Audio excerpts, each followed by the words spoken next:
Tata Motors. BE பார்த்தோம் அப்படின்னா 11.8. இப்ப இவங்களுடைய சார்ட் பார்த்தோம் அப்படின்னா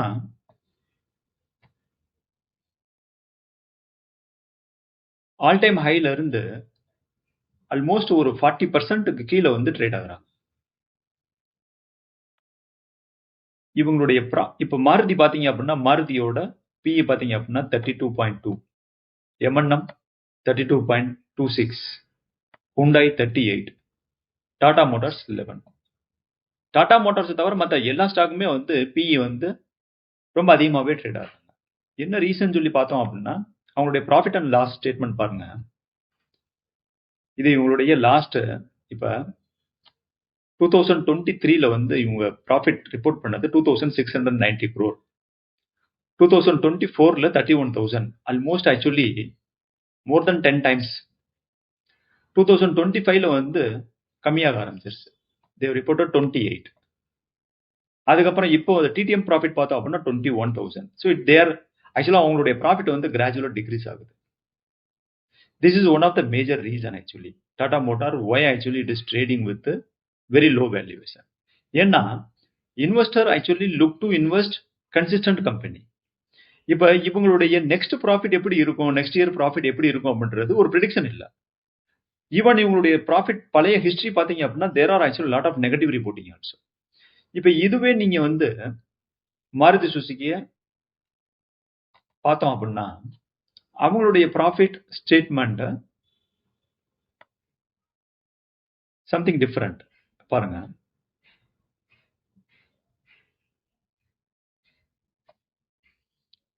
(2023) 8,000, 13,000, 14,500, 14,500. There is a consistency in their profit. At least they are maintaining the consistency, either increasing or maintaining the consistency. இவங்களுடைய ப்ராஃபிட்டோடைய பழைய ஹிஸ்டரி பார்த்தோம் அப்படின்னா there is no negative reporting at all. This is the major reason.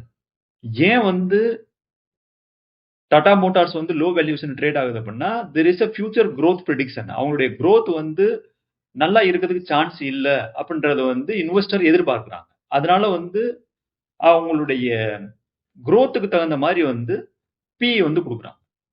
இப்ப டாடா மோட்டார்ஸோட அந்த reason என்னன்னு சொல்லி பார்த்தோம் அப்படின்னா why actually they are trading low, actually sometime actually they are reporting positive, negative அப்படின்னு சொல்லி பார்த்தோம் அப்படின்னா அவங்களுடைய பிசினஸ் மாடல். அவங்களுடைய பிசினஸ் பாத்தீங்க அப்படின்னா இதுதான் பிசினஸ் செக்மெண்ட்.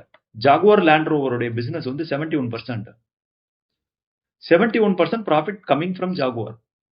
ஆனா அவங்களுடைய சேல்ஸ் எல்லாமே பார்த்தோம் அப்படின்னா geography north America 33%, UK 19%, Europe 18%, China 13%, ROW 16%. So most of the sales which is coming from outside of India. This is the major reason. Why? Because other countryல multiple macros issue இருக்கிறதுக்கு வாய்ப்புகள் அதிகம். If any problem is going to happen from that particular country, tax related, macro issues, lot many other ambiguities will be there. அதனாலயே அவங்களுடைய profit வந்து ஒரு consistency கிடையாது. Maruti, Hyundai அவங்களுடைய major sales எல்லாமே வந்து இந்தியாவை தான் டிபெண்ட் பண்ணியிருக்கு. இப்ப இதுல இன்னொரு ஒரு இன்ட்ரெஸ்டான விஷயம் பாருங்க. டாடா மோட்டார்ஸ்ல டாடா மோட்டார்ஸோட ஷேர் ஹோல்டிங் பேட்டர்ன்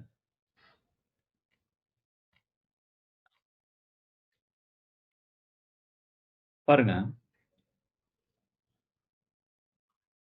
2023ல இருந்து 17.7%ல இருந்து 23%.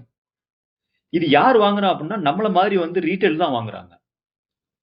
Common public they are buying more because நம்ம என்ன நினைக்கிறோம் அப்படின்னா லோ பிஇ ஸ்டாக் மத்த ஸ்டாக்கை கம்பேர் பண்ணும்போது ரொம்ப லோவா ட்ரேட் ஆகுது. இன்னொரு holding is increasing. It means it shows weaker position, not a stronger position. இது வந்து டிஐ கிட்டயோ எஃப்ஐ கிட்டயோ போல ரீட்டைல் கிட்ட வருது. So retail position increment is not good sign basically. இப்ப இதே வந்து மாருதி சுசுகி பாருங்க. அவங்களுடைய ஷேர் ஹோல்டிங் பேட்டர்ன், மாருதி சுசுகியோட share holding pattern almost actually அவங்களுடைய ப்ராஃபிட் கன்சிஸ்டன்சி இருக்கனால மற்றபடி பப்ளிக்கோட ஷேர் ஹோல்டிங் பார்த்தோம் அப்படின்னா 3% தான். 97% வந்து மாருதி சுசுகி கிட்ட தான் வந்து அவங்களுடைய ப்ரொமோட்டர் FIDA கிட்ட தான் இருக்காங்க.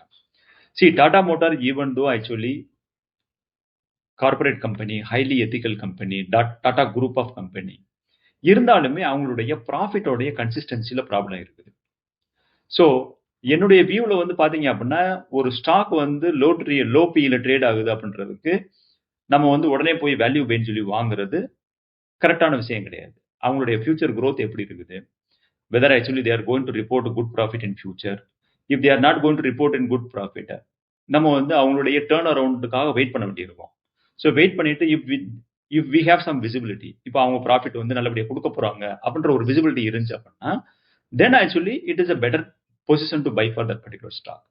ஸோ 11.8 கொடுக்குறாங்க அப்படின்னா there is a possibilities, but still அவங்களுடைய ப்ராஃபிட்டோடைய இது வந்து நம்ம வேல்யூ பைன்னு சொல்லி சொல்ல முடியாது. ஏன்னா அவங்களுடைய ப்ராஃபிட் growth வந்து கன்சிஸ்டன்சி இருக்குமா இருக்காதுன்றது ஒரு ப்ரெடிக்ஷன் கிடையாது. ஸோ இது என்னுடைய ஓன் அனாலிசிஸ்.